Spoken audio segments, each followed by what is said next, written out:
Let me assert my firm belief that the only thing we have to fear is fear itself.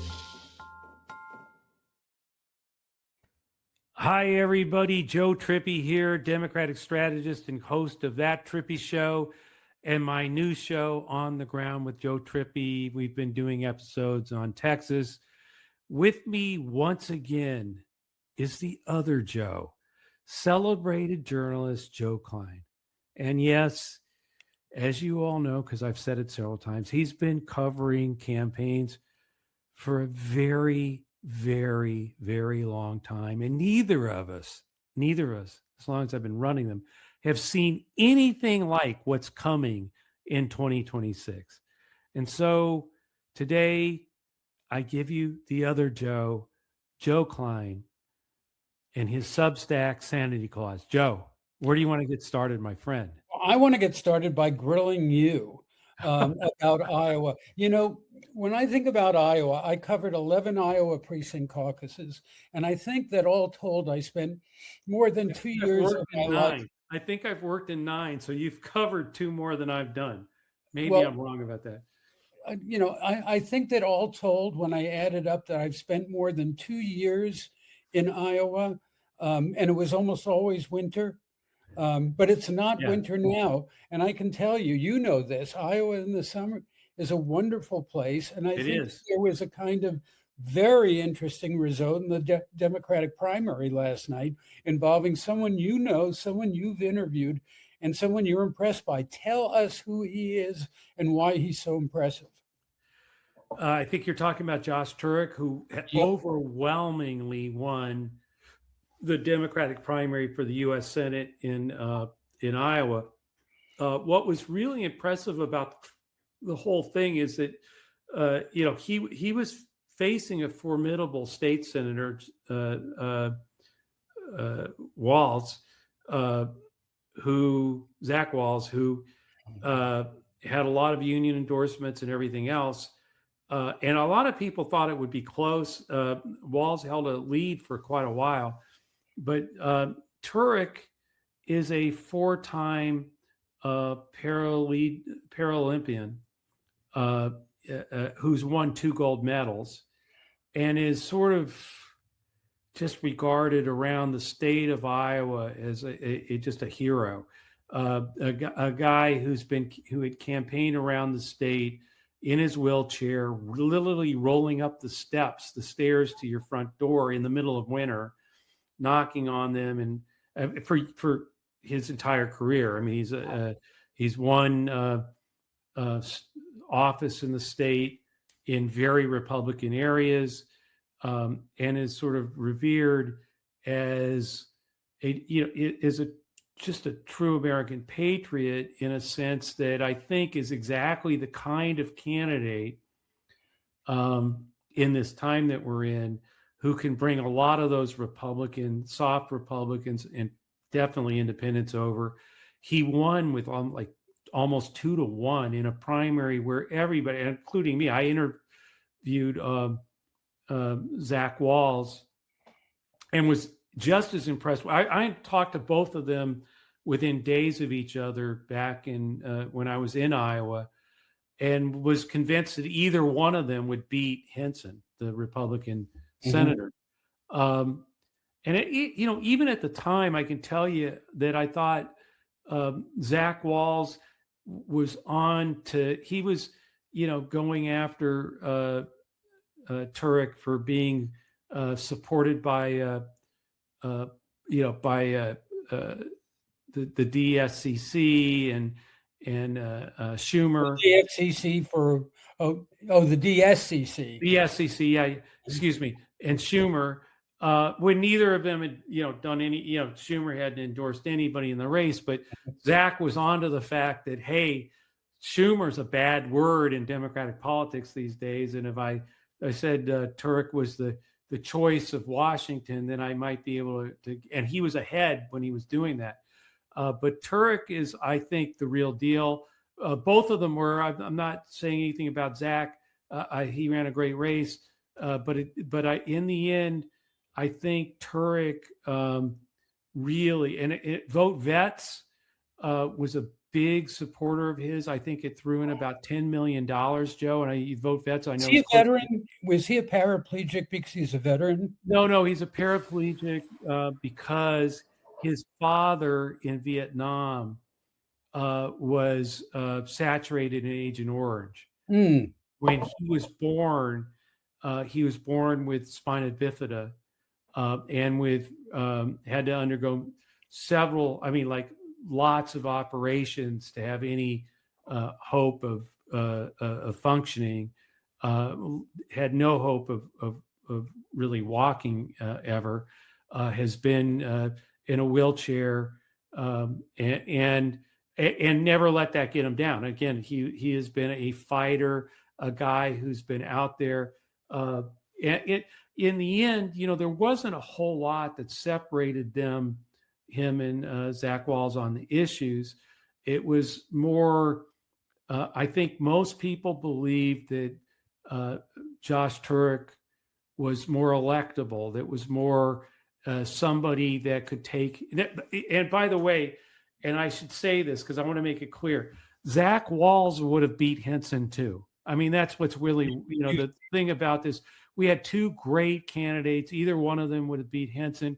I think a lot of people in Iowa just came down to, I like both these guys, but I think Josh Turek is more electable. I think that the electability thing really kicked in for Turek. And he's sort of a revered hero in the state. And I think that is going to help him with Republicans in a way that maybe Zach wouldn't have engendered so much. But look, the key to the state, I think, is still Rob Sand, who's the gubernatorial candidate that won his that is our nominee. He was the auditor of the state. He won in 2018, the only Democrat to win statewide in 2018. He ran for re-election in 2022. The Republicans spent millions and millions of dollars trying to defeat him because they realized as the only statewide election official for Democrats, he would be the candidate for governor in 2026. He won handily in 2022, despite the Republican Party throwing everything they could at him. And so once he won, they did the next thing, the only thing they could do, which was Kim Reynolds, the governor of the state, the Republican governor of the state of Iowa, and the Republican legislature passed laws immediately after his reelection that stripped the Auditor General's office of any power to investigate, to audit, to all the things that an auditor is supposed to do in the state of they stripped him of all power and made him just a figurehead with no power. He immediately went to the people of Iowa and said, "Excuse me, what the fuck?" And of course, people of Iowa, having, as Joe and you know this, they may be many things, but they have a ton of common sense, said, "This is crazy." The question is why, Joe? He and Turek, I think, together are going to lead a massive crushing of Iowa Republicans. The candidates, not the people, because I think a lot of Republicans are going to vote for both of them, and I think that's what's turning out to be a real problem. Because I didn't, when I first went out there, Joe, and you and I talked about this, I thought like, hey, there's two House seats, the first and the third, that look really vulnerable to Democrats winning.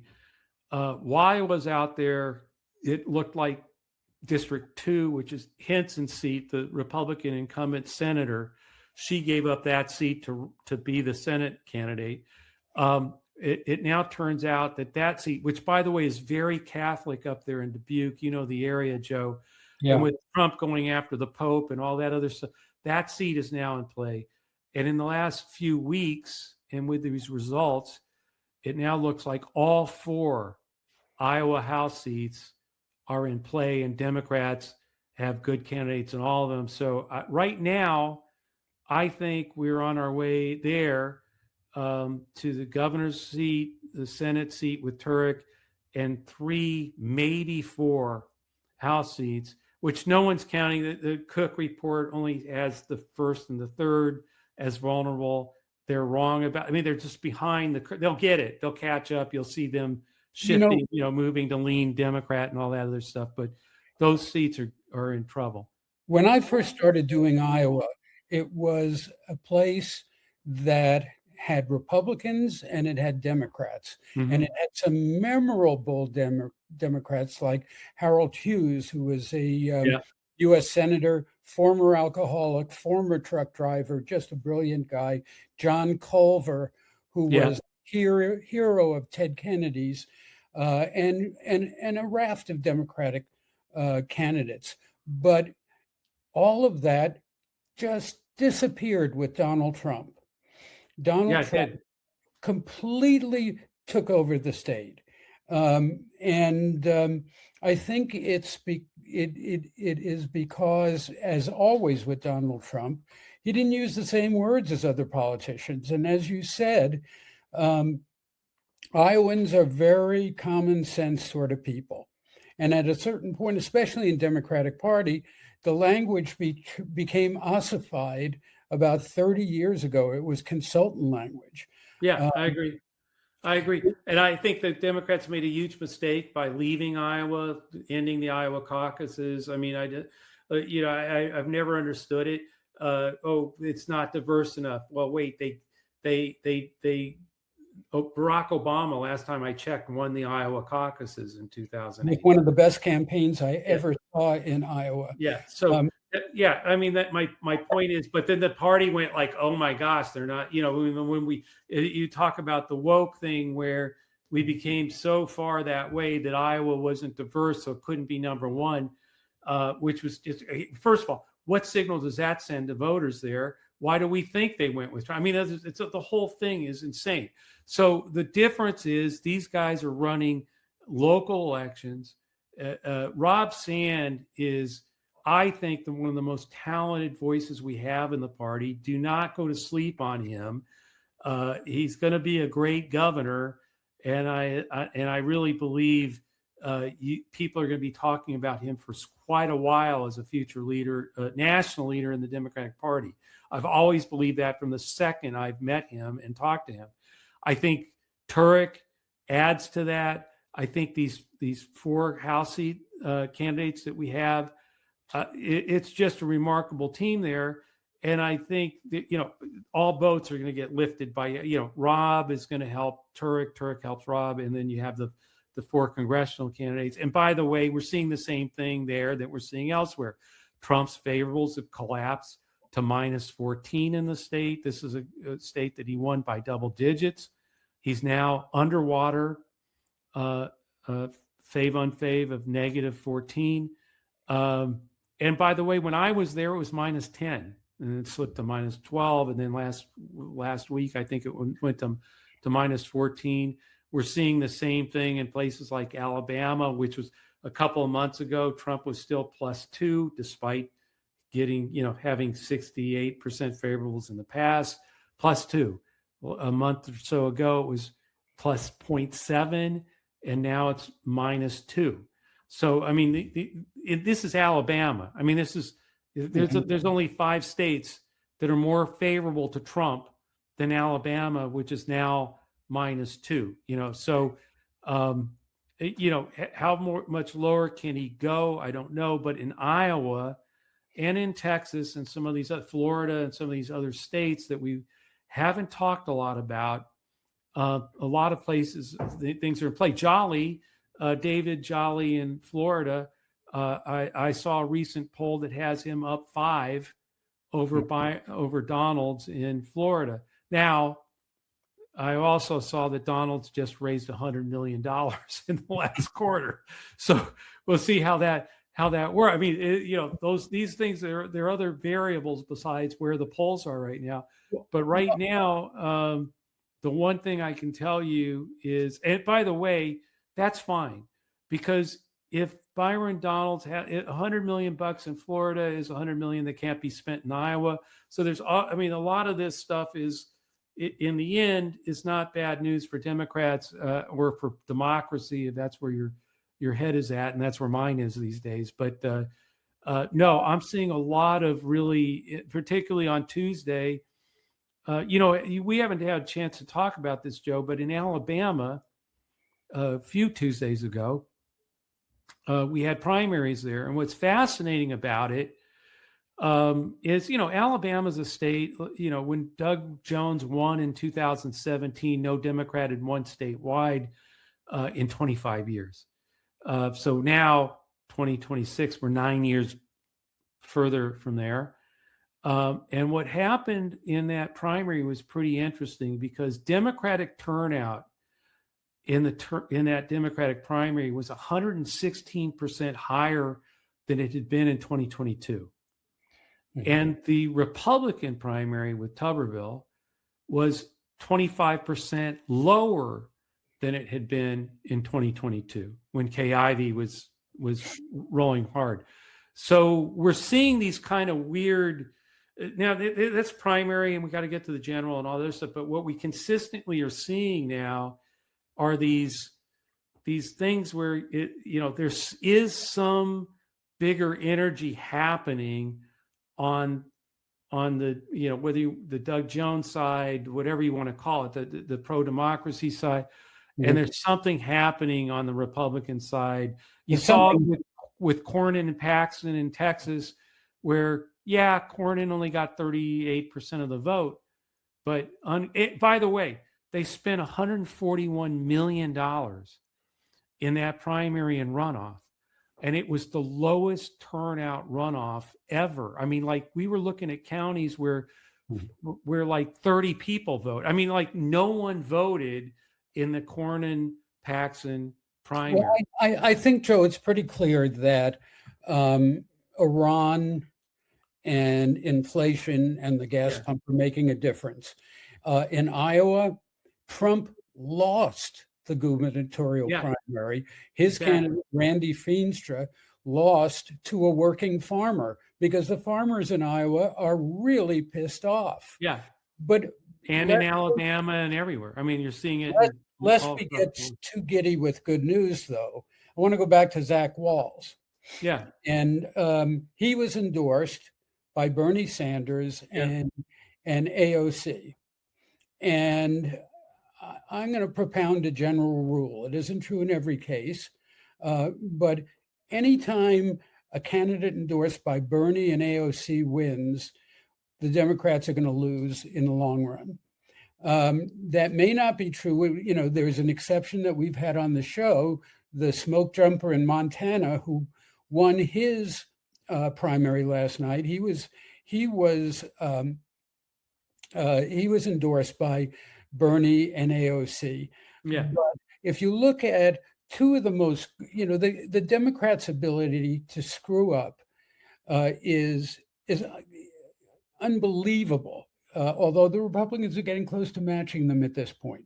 You have the two primo Senate races in Maine and in Texas, where the presumptive Democratic candidates in Texas, actual Democratic candidate, have made fools of themselves in the last couple of weeks. And in Maine, it's Graham Platner, who is a phony proletarian. He's a preppy proletarian who styles himself as an oyster man, but he only has one client, his mother's restaurant. And he's been saying dreadful things about Israel. He has a Nazi tattoo that he covered over. And I think that Democrats have fallen in love finally with the notion of authenticity. But for them, authenticity is affect. It's not content. And my quote of the week this week comes from Janet Mills, who was being clobbered in a Democratic primary by Graham Platner. But this week, after it came out that Platner was involved in a sexting scandal, don't these people have anything better to do? In any case, Mills reminded people, and Mills, by the way, was one of the first to stand up directly, face to face to Donald Trump. My quote of the week is from her, which is, "I am still on the ballot. Her name is on the ballot. We'll see what happens." In Texas, it's a sadder story to me because Ken Paxton, the Republican, is a truly dreadful human being. There's, Yeah, he is. He's the most he's only, utterly loathsome. unless you're in Washington in the Trump administration, there's no one more corrupt in the country than Ken Paxton. But now that we're getting into the general election, we're learning that James Talarico, who many Democrats thought was authentic because he happens to be a Christian. Imagine that. He's a Presbyterian divinity student. But he has said a raft of incredibly stupid things. He has said that being white is like a virus and runs against blacks as if, race prejudice only ran one way in this country. He has said that this is a vegan campaign in Red Meat, Texas. He has said that God is non-binary. He has said that those are fighting words, Joe, and we'll see how it plays out. But I think you're totally wrong about Talarico. I just think you're going to be. I think that to win in Texas, you got to be Caesar's wife. You got to be pure as the driven snow, and the stench of wokeness is all over this guy. The things that he has said that he believes are theologically ridiculous. God isn't binary, he has said. God is beyond binary. God is God, right? If you believe in God, that's true. These are stupid things that will be used against him and that will be used to destroy him. And I think that Democrats have to still be very wary, even though Donald Trump is circling the drain. Well, you're talking about look, I think that I think that Democrats looking forward to 2028 have got telling you this, the left. You don't want to. I keep telling you this, and you don't want to hear it. Okay, I've looked at double haters, and the double haters hate MAGA and Trump more than they hate woke Democrats.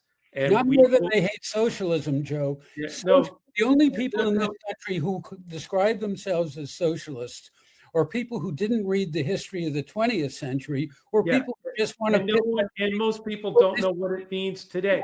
My point is... You don't want to run as a socialist. It just pisses... Well, Talarico's no socialist, and I'm not sure what Platner is. That's not my point. My point is that there's a brand more toxic than all the stuff you're talking about. I'm not saying that you're not right about what's toxic. I'm saying there's something more toxic, and it's Trump and MAGA. It's going to be a close call either way, Joe, when it comes down to it. And Democrats want to limit the damage by not being for stupid things. It's okay. No, you're mistaking. If they spend 150, 200 million on Paxton to tell people about Talarico. By the way, he's now selling merch. Talarico is selling merch, Talarico merch. He's also out there saying that, calling me a vegan. I've been eating barbecue long before your first indictment, Ken Paxton. It's going to be a freaking fight there, Joe. But and there is somebody he can fight with. And I wouldn't. And I'm just saying, I would not count out Talarico. Platner is a really, I'm not, Talarico and Platner are not the same thing, first of all. Second of all, do not, I know we're in this weird space right now where why did Paxton beat Cornyn? Because Cornyn had been there forever, and even within and Trump endorsed Paxton, et cetera. But no, that was also the reason why Platner was on his way to beating Janet Mills, because she'd been there forever. Yes, exactly. Now you're getting it. So I always got that, but Cornyn is beef. No. On the young. You're not getting it. What's happening right now is Cornyn gets beat by Paxton because Cornyn's the old insider dude. In the Paxton Talarico race, Paxton is the known dude who's corrupt as all shit. And everybody wants change. In Maine, it's going to be hard for people to understand this. They went with Platner because Mills was the same old crap in their heads, and so is Collins. And so, if you, I would not, even with all the garbage that you're talking about, and facts, by the way, I don't mean it garbage in terms of, misinformation or anything like. I'm talking about ads that will be used against these candidates. They don't care. Joe, what you don't get is they don't give a crap. They just want to get rid of the old shit. And Susan Collins is that, and so is Paxton. And so we'll see whether all these attacks, so far, none of them have happened. You don't think in these special elections in Texas, they haven't been doing trans and everything else against the Democratic candidates? They have. And many of them actually said things that they could be used against them, and they did. Guess who overperformed in every single one of them? It's Democrats. Why? Not because the Democratic brand isn't toxic, not because those things don't bother people, because the war in Iraq, high gas prices, tariffs, ICE in South Texas. No, these are the things. We did a podcast a couple of days ago on Texas where I was literally talking to a reporter whose friend, the family that they worked with, had a husband with a green card, and the wife was a citizen, and they had a child. The child does not travel with the father. The father never takes the kid with him. Why? Because if he stopped with his green card and they separate them and send the child to El Salvador or whatever the hell they do with the kids these days, they don't risk it. This is actually happening in Texas. And Paxton and Talarico are on opposite sides of that. So we can get into whatever freak show quote they have from 12 years ago. Talarico is going to take it to them. And I think you're really missing. I mean, I'm not arguing with you about toxic Democrats. I'm telling you that everything I'm seeing in the polling and everything I'm seeing in actual votes says, okay, I get that. He's toxic. I'm still voting for him because they're more. These guys are destroying the country. We'll see what happens. I would say that Democrats are going to have a tough road. They can win, but not if they're stupid. And every time the word democratic socialism is mentioned by a Democratic candidate, the way it translates in America is... So wait, who said that? Which of the two? Did Talarico say he was a democratic socialist? No. Bernie Sanders did. Yeah, Bernie does. And AOC did. Yeah, and they're going to run somebody for president in 2028 and get their butts kicked. The candidate who took Mikey Sherrill's seat in New Jersey did. Across the country, you're getting a resurrection of stupid leftism. Socialism. And most of them are not winning. Most of them, some of them are, but most they of them are winning. Most of them are not. They have a much better narrative than the moderates sadly do, because the moderates are chickens. But socialism in America means raising taxes to spend money on stupid things, and that is never going to be overcome because there's too much truth to it. Watch, Joe. Watch 2026. Well, I think That's all it's I got to say. entirely That possible. doesn't mean I think no. it's- We're going to have this fight in 2028. I've been saying this to you forever. We're going to have the fight in 2028. AOC, Bernie, whoever, they're going to put somebody up. And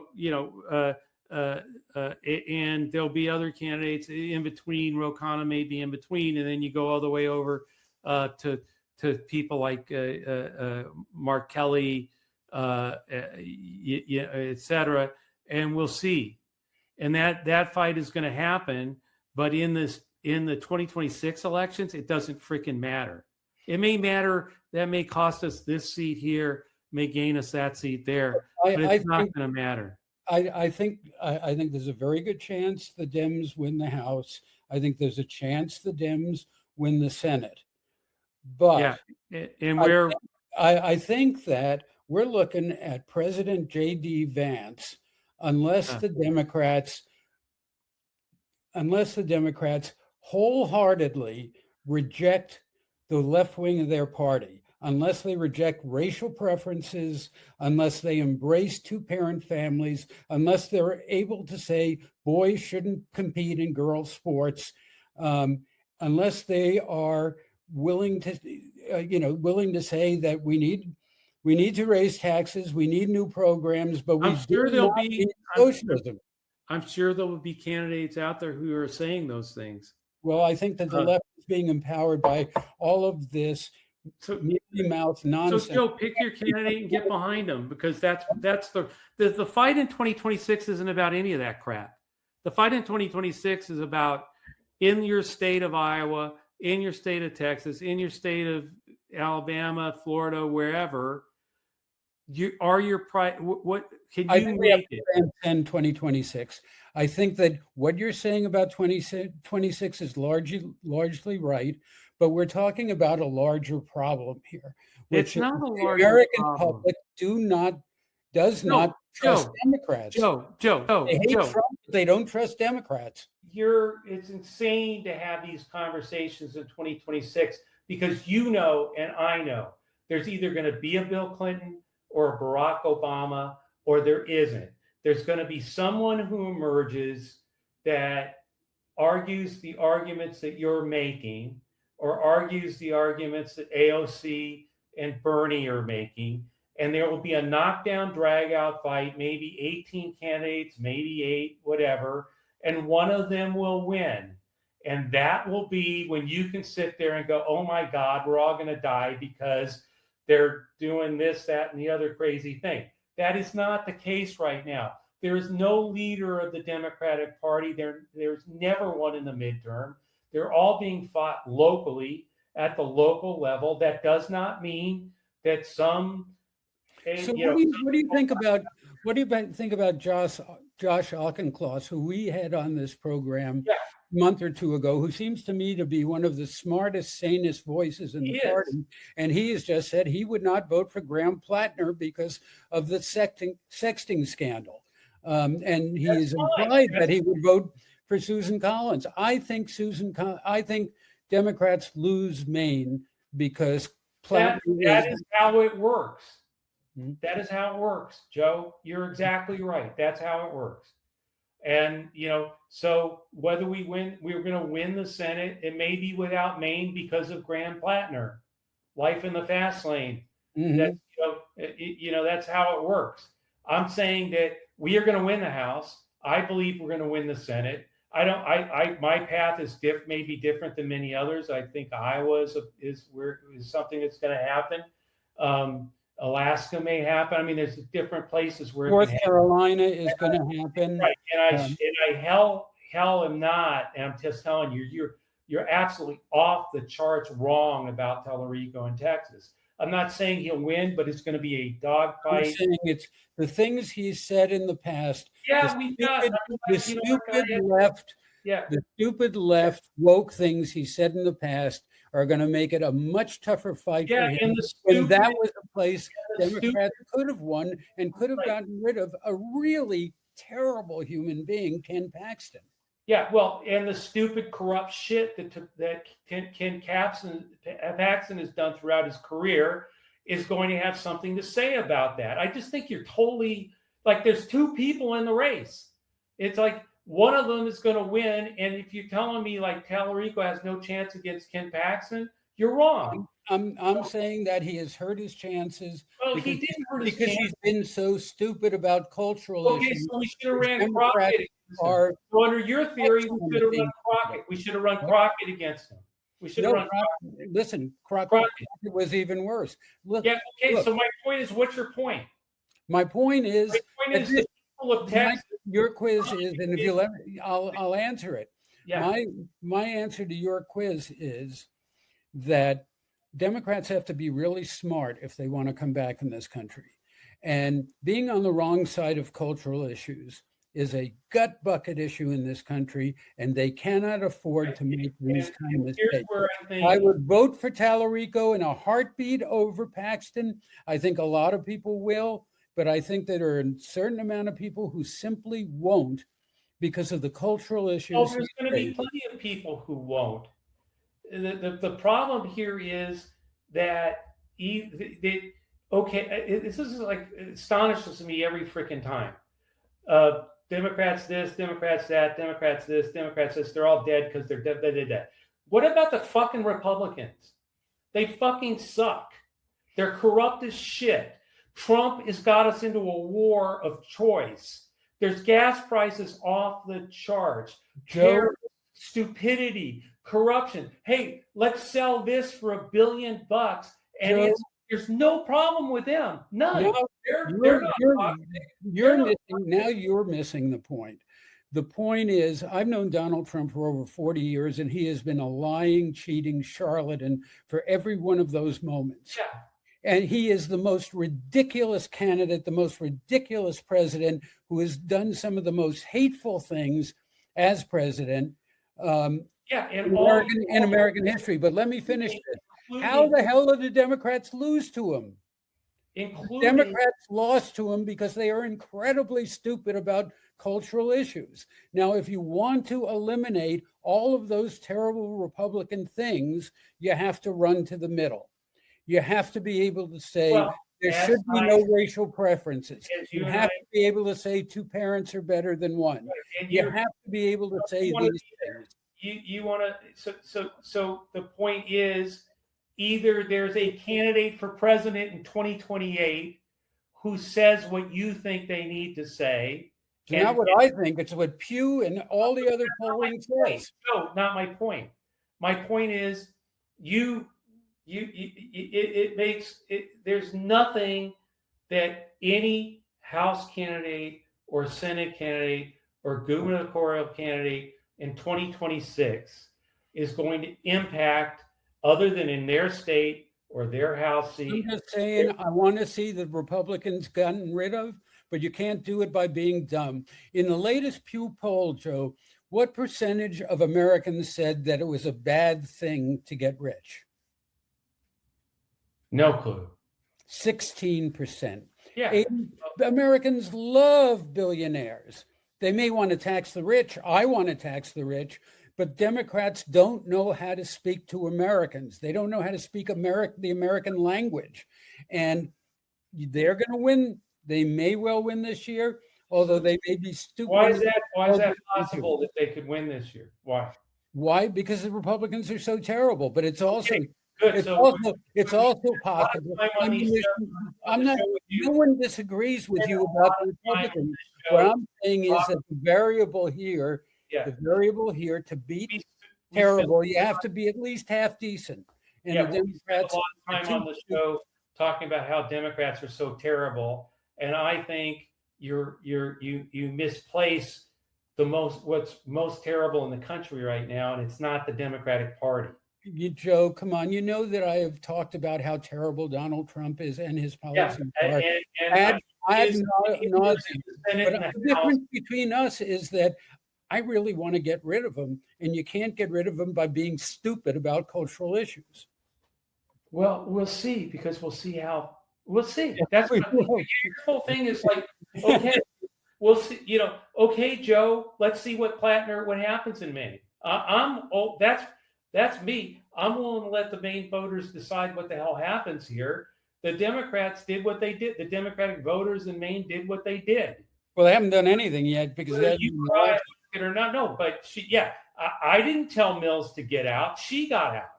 I mean, but she's still in. And if I were in Maine, I would be voting for her. Well, if I was, I don't know, man. I mean, I mean, what she kind stood up to Trump immediately? Yeah, what remember that in January? He wanted to kill her. And then got out because I might be embarrassed by Platner. Yeah, well, that was a stupid thing for her to do. But as I said, authenticity involves courage. Right. Democrats seem to think that authenticity involves costume.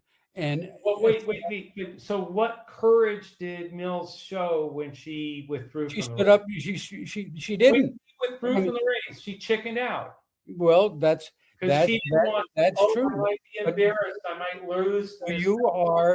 So you're willing to tolerate an anti. I mean, I'm not willing to tolerate. I know a lot of people who are in the Marines who didn't get themselves Nazi tattoos.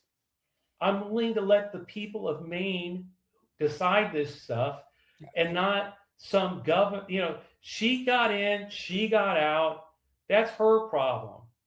And Schumer supporting this or doing that, that's his problem. The people of Maine were rallying behind this guy. They may wake up and say, hell no, we'll see.